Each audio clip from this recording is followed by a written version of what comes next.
When I look back now, I realize the signs were always there. The silence in my house, the quiet ache in my body, the way I tried to smile even when my stomach felt hollow. But at the time, I didn't think anyone would notice, and I certainly didn't expect my own daughter to be the one who finally saw through me. I should start at the moment everything changed. The moment she stepped into my home, looked at me, and understood something I had worked so hard to hide. It was a Tuesday morning. I remember because Tuesdays were the days I tried to stretch whatever little food I had left in the fridge. I had eaten the last slice of bread the night before. I'd made a cup of weak tea that morning just so I could pretend I wasn't hungry. I told myself I was getting older. Maybe I didn't need as many meals anymore. Maybe this was normal, but deep down I knew it was. I had been living like that for months, quietly, carefully, surviving on scraps and excuses.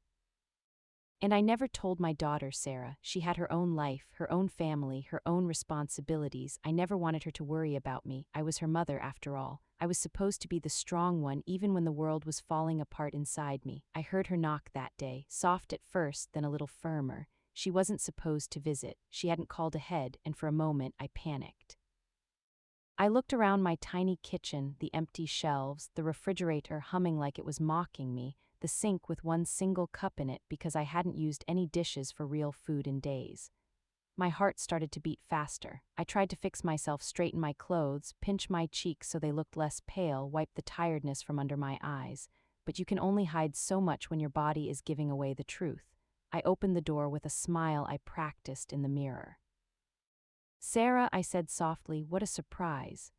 She stepped in with a warm smile until her eyes traced over my face. Her smile faded just slightly. I saw it, even though she tried to hide it. "Mom," she said, her voice gentle, "are you okay?" I laughed. I always laughed when I didn't want to answer something. "Oh, I'm fine. Come in, sweetheart. Sit. Tell me what brings you here." She walked in, but she didn't sit. She looked around my house, really looked. The quiet rooms, the stillness. The innocent little details that, if you paid attention, told a very different story. Then she walked into the kitchen. My heart dropped. I followed her, almost stumbling over my own fear. She opened the fridge. I held my breath. Inside, there was a bottle of water, a half jar of pickles, and nothing else. Nothing. She closed the fridge slowly, and for a moment she just stood there. Her back was turned to me, but I could see the way her shoulders tightened, like she was trying to stay calm for my sake. Then she turned around. "Mom," she whispered, her voice shaking, "when was the last time you ate a proper meal?" I wanted to lie, I really did, but something in her eyes, the worry, the sadness, it broke through the wall I had built around myself, so I said nothing, and sometimes silence is the only answer someone needs. She stepped closer and took my hands. They felt small and cold inside hers. "Mom," she said again, "what's going on? Please don't hide from me." I looked down at the floor. My eyes blurred, not from shame, but from the weight I had been carrying alone for far too long. "It's nothing," I whispered. "Really, I'm okay." But my voice wasn't steady, and she heard the truth inside the cracks. She pulled me into a hug, a long, warm, mother-daughter hug I hadn't felt in months. Months where loneliness had become a companion I never asked for. "Mom," she murmured into my shoulder, "this isn't okay. None of this is okay." I could feel her trembling. She was trying not to cry. And that's when I realized something. No matter how old we get, no matter how strong we try to be, our children still feel our pain. They still see what we hide. They still know us better than we know ourselves. I pulled away, forcing another weak smile. "I didn't want to trouble you," I said. "You have your own life." She shook her head. "You are my life too." Those words, they cracked something inside me. Years of pride, fear, silence, all of it began to crumble. And that's when she asked the question that changed everything. "Mom, who's been controlling your pension?" My breath caught, because that right there was the part I had never wanted her to know. I had hoped she would never ask, hoped I could handle it myself, hoped I wouldn't have to reveal just how deeply someone had taken advantage of me. But she looked me straight in the eyes, and I knew I couldn't hide anymore. Not the hunger, not the empty fridge, not the truth about my daughter-in-law. Not the fear I had been living with, and certainly not the pain I had tried so hard to bury.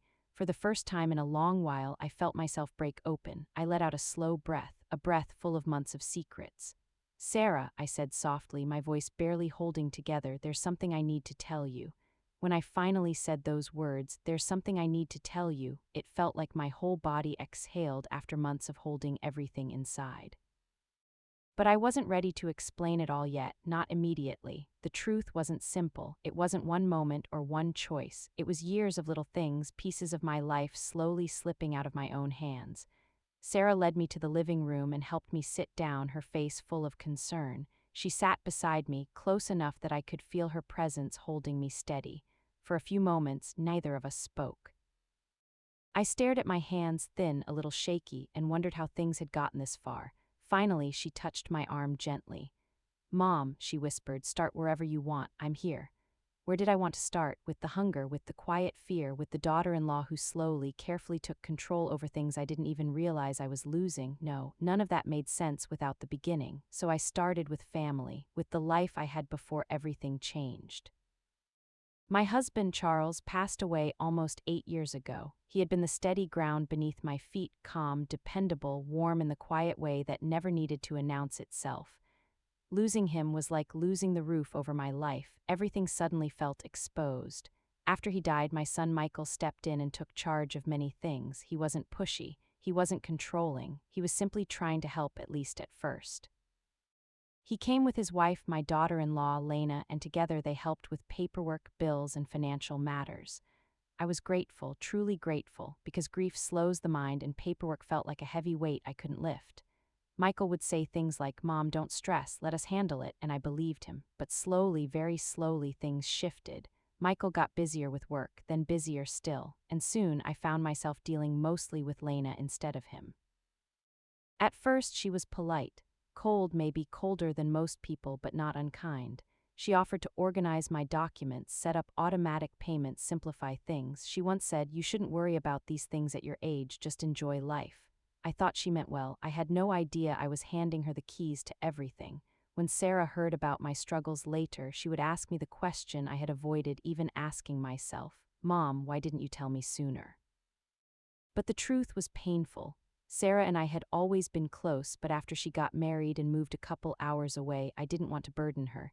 She had 2 little ones, a full-time job, and a house to manage. Every time she called, she sounded tired yet still cheerful, trying to balance everything.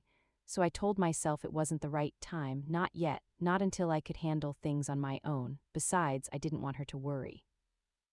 Mothers do that, we stay silent to protect our children, even when it hurts us. I didn't want to be the mother who always needed something. I wanted to be the mother who still had it all together, but the loneliness made everything harder. After Charles passed, the house grew quiet, too quiet.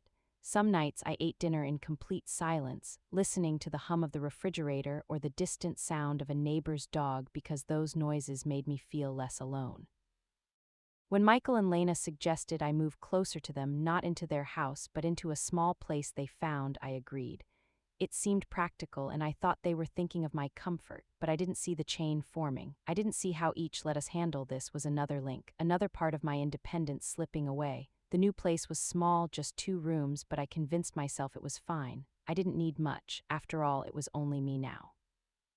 I brought a few pieces of furniture, some photos, and the things that mattered most. Michael helped move boxes.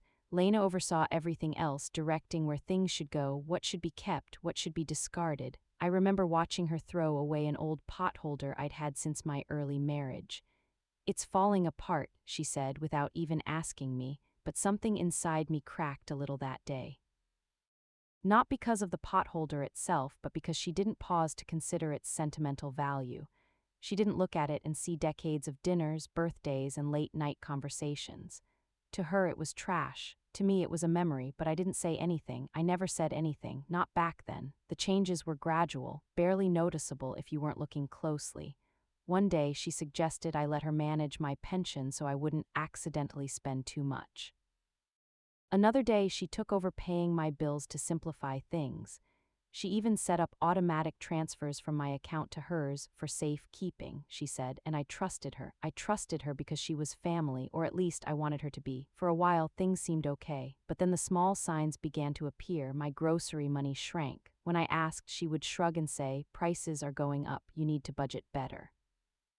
My monthly allowance, which she controlled, grew smaller and smaller. Eventually, she switched the explanation to something harsher. "Mom, you know you're not working anymore. You need to adjust your lifestyle." Adjust my lifestyle? I lived alone. I didn't go out much. I wasn't buying new clothes or eating at restaurants, but every time I questioned it, she made me feel foolish, like I was bothering her, like I didn't understand how things worked anymore, and I didn't want to bother Michael.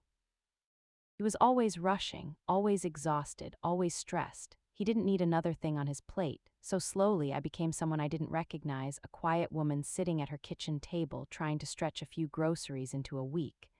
I used to cook with joy, soup simmering on the stove, old recipes passed down from my mother.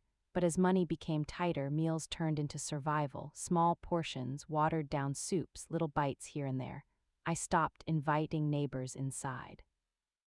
I didn't want them to see the empty shelves. I pretended I preferred eating light, pretended I liked tea more than food, pretended everything was fine. Some nights I lay awake, listening to my stomach grumble, feeling embarrassed by my own body. I told myself hunger was a small thing. Others in the world suffered far worse, but then came the dizziness, the shaking hands, the forgetfulness. I told myself it was age, but it wasn't age, it was hunger, pure, simple, quiet hunger.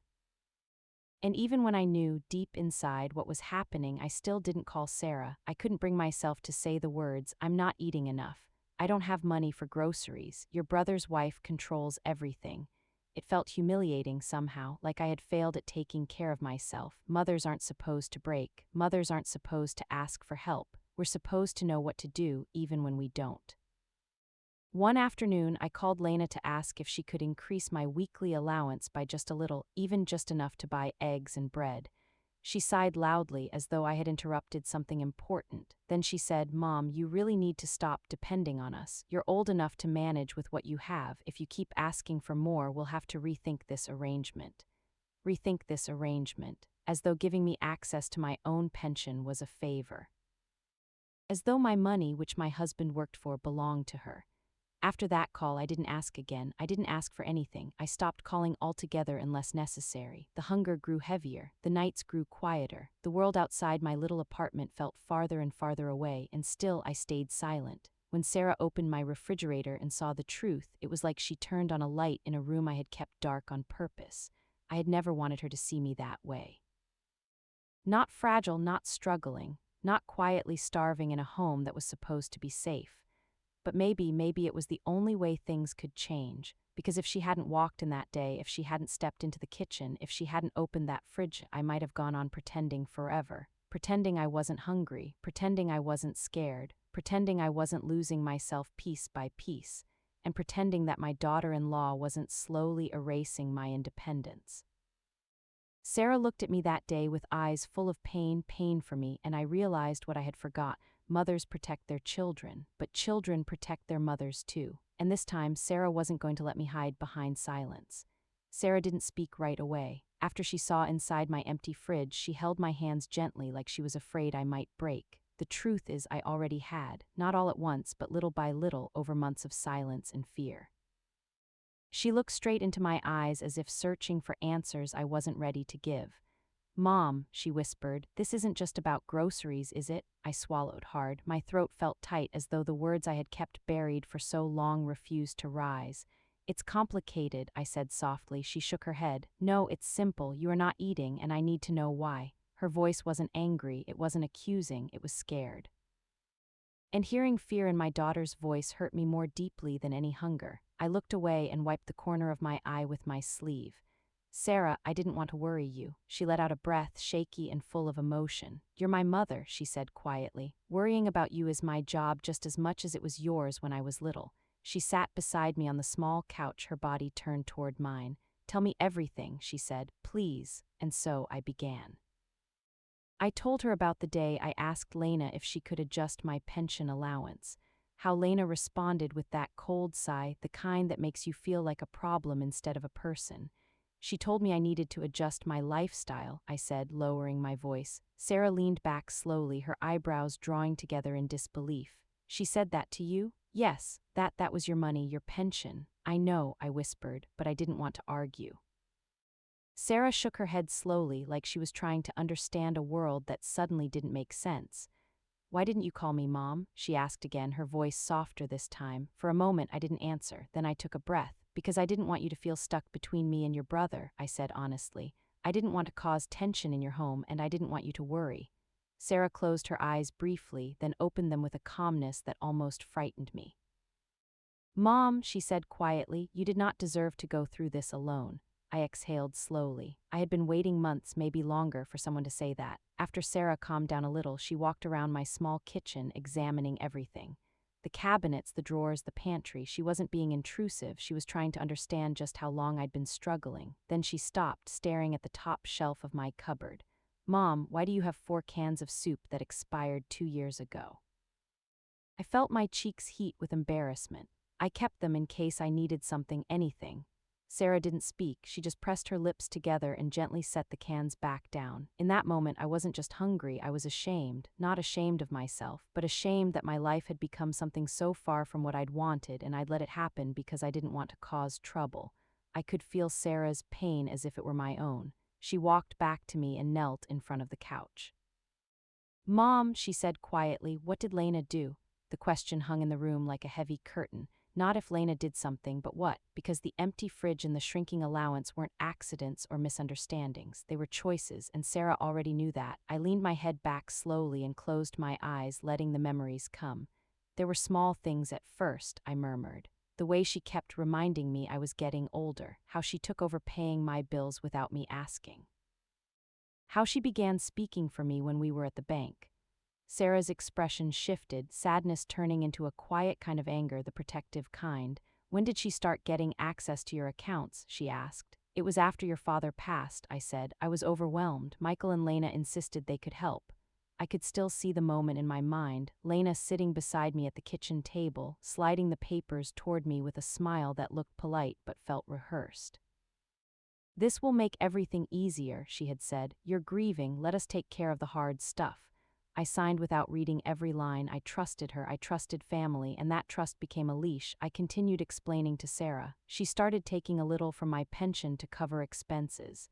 She said it was temporary. Sarah's jaw tightened, and it was. "It never stopped," I said softly, "and the amount kept growing." I paused, letting the truth land. "Eventually." Almost all of it went straight to her. Sarah covered her mouth with her hand, eyes glistening. I told Sarah about the day I asked Lena why I couldn't afford basic groceries anymore. She gave me a look like I was an annoyance, I said. She told me, "You're lucky we manage your finances at all. You'd lose everything if we didn't help you." Sarah's hands curled into fists. "She talked to you like that?" "Yes, and Michael, he wasn't there. He was always busy. I don't think he knew."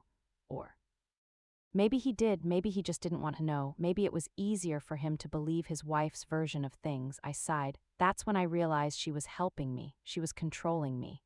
Sarah stood up abruptly and walked a few steps away, then turned back. "This is abuse," she said, her voice trembling with emotion. "This is financial abuse, Mom. You know that, right?" I hadn't wanted to use that word. It felt too big, too heavy, too real. "Maybe," I whispered. "I don't know what to call it." Sarah knelt beside me again, holding my hands tightly. "We're not going to pretend anymore," she said. "You're not going to starve. You're not going to suffer in silence. I'm here, Mom. I'm going to fix this."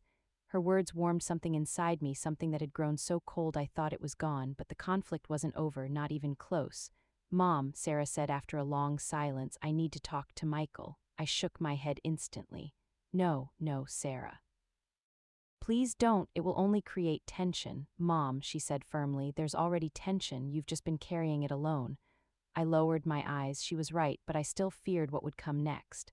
"What if he gets upset?" I asked softly. "What if Lena twists everything and he believes her?" Sarah took a deep breath. "If he does, then that says something about him, not you." Her words were strong, but behind them I sensed worry. She loved her brother, she didn't want to fight.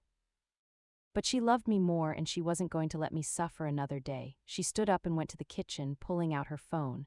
"I'm calling him," she said. I immediately felt panic rising in my chest. "Sarah, please," she turned back to me, her eyes full of determination. "Mom, look at me." I looked up slowly. "Do you want things to stay the way they are?" "No," I whispered. "Then let me help you," I exhaled, trembling. "Okay," she nodded, then pressed Michael's contact. I listened to the phone ring. Each ring felt like a heartbeat pounding inside my chest. Then he answered. "Hey, Sarah, what's up?" Michael sounded distracted, like he was in the middle of something. Sarah didn't ease into it. She didn't sugarcoat. She spoke calmly but firmly. "Michael, we need to talk about Mom." There was a small pause. "What about her?" "I found her fridge empty." Another pause, a longer one. "What do you mean empty?" "I mean empty, no food, nothing but a bottle of water." I could hear the shock in his voice. That doesn't make sense," he said. "She gets money every month." Sarah's voice was steady. "She doesn't, not really." What are you talking about? This time she didn't hesitate. Lena has been controlling her pension. A heavy silence followed. I held my breath, bracing myself. What? He finally said. Sarah didn't back down. Yes, Mom told me everything. She doesn't have access to her own money, Michael. She barely has food. Michael exhaled sharply. Didn't know? Lena said she was managing things because Mom asked her to. No, Sarah replied. Mom asked for help, not control. I could hear it then, the shift, the confusion turning into realization, the uncertainty turning into fear. Where's Mom now? He asked. Here, Sarah said. She's sitting beside me. Let me talk to her, he said. My heart thudded. I shook my head, terrified, but Sarah handed me the phone gently. I pressed it to my ear. Mom, his voice was soft, almost boyish. The voice of my son, not the rushed, distracted man he had become. Yes, Michael, I said. Is this true? He asked, barely above a whisper. Are you hungry? My throat tightened. I didn't want to bother you, I whispered. He let out a shaky breath. Mom, I had no idea. I swear I didn't. I know, I said, and I did. He wasn't cruel, just inattentive, too trusting, too busy, but there was more he needed to know. Michael, I said carefully, I think Lena has been using my pension. He didn't respond right away. When he did, his voice sounded different, lower, hurt, shattered.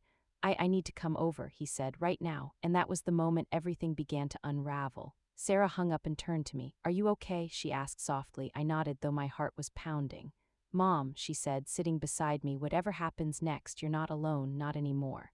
I leaned into her shoulder, letting myself rest for the first time in months, but deep inside. I was terrified, not for myself, but for what would happen when Lena found out. Because if there was one thing I knew about her, it was this: she did not like losing control.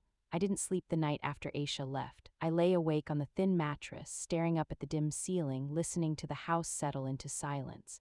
Every small sound in the dark felt louder, clearer, almost like the universe was trying to make sure I stayed awake long enough to face the truth. Something terrible was happening to me, and I had been pretending it wasn't there. But now I could feel it, the fear, the shame, the exhaustion, all sitting right on my chest. And beneath it, a question I hadn't let myself think before. What if Aisha is right? What if I was okay? What if I had been starving, not just physically, but emotionally too? Every night, I would lie in that room and wait for morning like it was a punishment.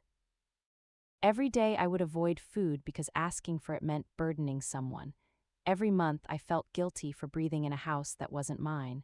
I didn't know the word for what was happening to me, but I knew how it felt, small, invisible, like a guest who had overstayed her welcome. The next morning I was making tea when Sarah walked into the kitchen. She looked tired, irritated, like she had barely slept either. She opened the cabinet, took out her mug, and spoke without looking at me. Mom. We need to talk, I froze, my fingers tightened around the handle of the pot. Okay, I said softly. She finally faced me. I think it's time we reconsider your stay here, she said. Her voice wasn't harsh. It was cold in a quiet, disciplined way, the tone of someone who wanted control. What do you mean? I whispered. She sighed and folded her arms. Mom, I love you, but we have to be practical. It's been months. You're not working. The house is small. I have bills, and frankly, you need more care than I can give. Care. The word hit me like a slap. I didn't know I was a burden, I said. My voice came out wounded even though I tried to hide it. Sarah closed her eyes for a second like she was frustrated. You're not a burden, she said, but it's difficult, and we don't have unlimited resources. My stomach twisted. Is this about the pension? I asked quietly. She looked away. She didn't deny it, and that was my answer. Later that afternoon, Hamza came home. He barely greeted me before heading straight to their room. I heard whispers, arguments, Sarah's sharp tone, then his louder reply. Finally, he walked out and approached me in the living room. Auntie, I'll be honest, he said. He always called me auntie around others, Mom only when he wanted something. You can stay, he said, but we need you to understand boundaries. Sarah is under stress. We're trying to build our future. Your presence should make things easier, not harder. I felt myself shrinking in my seat. He continued, we'll give you everything you need, toilet paper, medicine, basic food, but please don't interfere with the finances and don't make Sarah feel pressured to take care of you. I almost laughed, not because it was funny, but because it was strange hearing someone tell me not to ask for anything when I had already stopped asking months ago. I don't want to cause trouble, I said quietly. Exactly, he said, we just need peace in the house. Peace for them meant silence from me. That night, as I sat on my bed, I felt something inside my chest crack gently, not violently, not dramatically, just a soft break like a thread snapping. I had always been a mother who gave more than she had. a wife who tried to hold a family together, a woman who believed that if she loved enough, everything would be okay. But sitting there alone, I realized love without respect becomes duty, and duty without gratitude becomes burden. I wasn't living with my daughter, I was surviving in her house. A week passed, I grew weaker, my face looked hollow, my clothes felt looser. Sarah didn't notice, or maybe she did but brushed it off as aging. Every day she left early and returned late. Every day I cleaned, washed, folded laundry and tried to stay out of sight. Some evenings she would come home irritated. Why is the kitchen messy? Why is the towel damp? Mom, please don't use the heater too long, the bill is high. Small things. Things she never used to care about. One day I fainted while reaching for the flour jar. When I opened my eyes, I was on the floor, my head throbbing, my vision blurred. I didn't call for help, I just got up slowly, quietly, and finished cooking. Because asking for help had become harder than the pain, and then came the day everything changed. The day the truth burst open like a door kicked by fate. It was a Friday morning. I was sitting on the balcony, sipping thin tea when my phone buzzed. Aisha was calling. I felt a nervous flutter in my chest. I answered. Mom, she said, her voice sounded unsettled. Why did the bank just message me? My heart skipped. Message you, I repeated. Yes, she said, they texted that your pension account registered a withdrawal approval request, but I'm confused. Isn't the pension transferred into your personal account every month? I froze. I had not told her that Sarah and Hamza had switched everything into their control. Mom, she said again. Are you getting your money, all of it? My throat tightened. Of course, Beta, I lied. It goes through the house account, but it's all used for bills and groceries. It's fine. There was a long silence. Then she said very quietly, Mom, how much do you get? 8,000, I whispered. Another long silence. A month, she asked. Yes. And do you see any of it? My eyes filled. I looked at the balcony floor, unable to answer. Mom, do you use even a single rupee for yourself? I inhaled shakily. Sometimes, I whispered. When I ask, another silence. Then her voice changed. It sharpened, not with anger, but with fear. Mom, she said slowly, are you eating properly? I closed my eyes. Aisha, she cut me off. Are you eating properly? A tear fell onto my lap. I'm okay, I whispered. Mom, she said, her voice cracking, you sound weak. Send me a picture right now. My hands trembled as I switched to the camera. I didn't want to send it, but I did. When she received it, she didn't speak for a full 10 seconds, then she whispered, Oh my God, Mom, what did they do to you? My chest broke open. I started crying quietly, not loud, not messy, just a soft, painful release. Aisha didn't speak for a moment, and when she did, her voice was shaking. Pack your things, she said. Don't argue, don't explain, don't say anything. Aisha, Mom, I said, pack your things. I can't just leave like that, Beta. Yes, she said firmly, you can. And you will. Her tone had never sounded like that before. Mom, she asked softly, did you ever tell them you were hungry? My lips trembled. No, I whispered. Why not? Because I didn't want to bother anyone. Aisha inhaled sharply like she was trying not to cry. Don't move, she said. I'm coming, but I'm coming, Mom, today, right now. Then she hung up. I sat frozen, staring at the trees outside, feeling something unfamiliar rise in my chest, relief and fear. Because I knew when Aisha arrived, nothing would ever be the same again. The hours before Aisha arrived felt heavier than any day I had spent in that house. I moved slowly, folding my clothes with shaking hands, not knowing if I was doing the right thing or if I was running away. Every piece of fabric I touched carried a memory of better times, of laughter, of a home that once felt warm.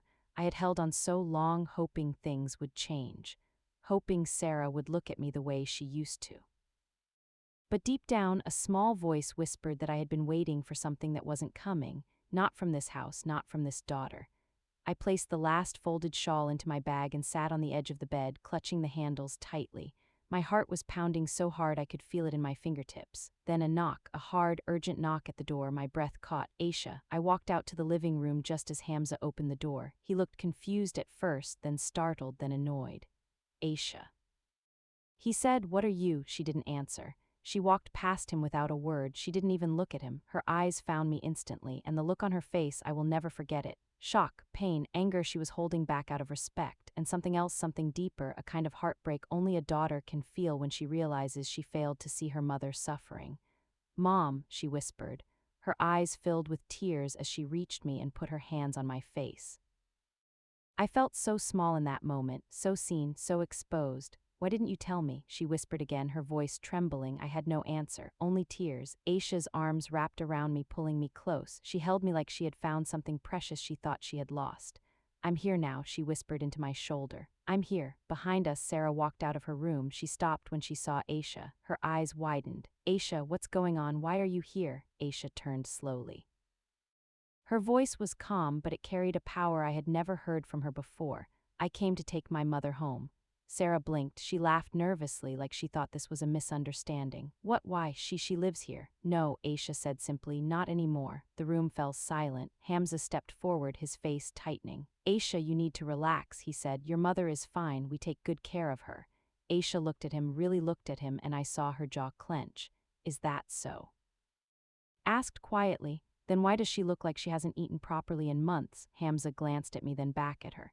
She's old, he said defensively. That happens with age. No, Aisha said sharply. This is not age, this is neglect. The words sliced the air open. Sarah stepped closer, her face flushing red. How dare you, she snapped. I do everything in this house, everything. Mom is always complaining, always acting helpless. Sarah, Aisha said softly, look at her. Sarah fell silent. Aisha gestured toward me. Really look at her, she repeated. For a second, just 1 second, I saw something flicker in Sarah's eyes. Guilt, fear, recognition, but it vanished the moment she folded her arms. I didn't do anything wrong, she said stubbornly. She lives here for free. We pay the bills, we cook, you use her pension, Aisha interrupted. You take her money every month. Sarah's face crumpled. That money is for the household, she snapped. You know how expensive everything is. And how much of it was spent on her? Aisha asked calmly. Silence. Sarah's eyes darted to the floor. Aisha didn't yell, she didn't raise her voice, she didn't insult anyone, she simply spoke the truth. You didn't take care of Mom, you controlled her. Sarah's lip trembled, but she forced her voice to stay steady. I'm not the bad person here. Aisha nodded. You're not bad, she said gently. You're just lost and overwhelmed, and you forgot the one thing that matters, kindness. Then she looked back at me. Mom, get your bag.